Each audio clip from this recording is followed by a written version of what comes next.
Have you been feeling spiritually malnourished, going through the motions, but really feeling empty inside? Today, let's talk about what really fuels your faith as a believer. 1 Timothy 4:6 says, "If you instruct the brethren in these things, you will be a good minister of Jesus Christ, nourished in the words of faith and of the good doctrine which you have carefully followed." Here we find Paul encouraging Timothy to stay rooted in the faith.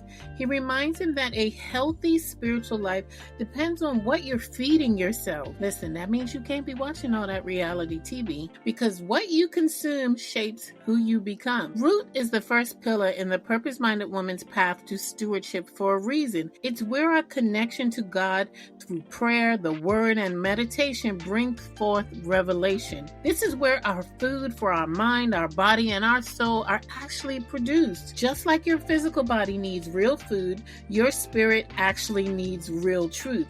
And that means feeding daily on scripture, not scrolling inspirational quotes or surviving off of Sunday sermons. If you don't have a practice to get into the word daily, I have a free resource on my website called Make Room for God.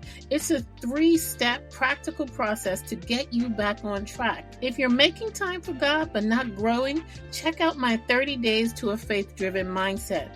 Listen, when you are grounded in God's word, you can lead others with faith and with clarity. You don't have to be a pastor to be a good minister. You just need to be a faithful student of the truth and live it out, because nourishment leads to fruitfulness. Thanks for joining me for another 1 Minute on Purpose.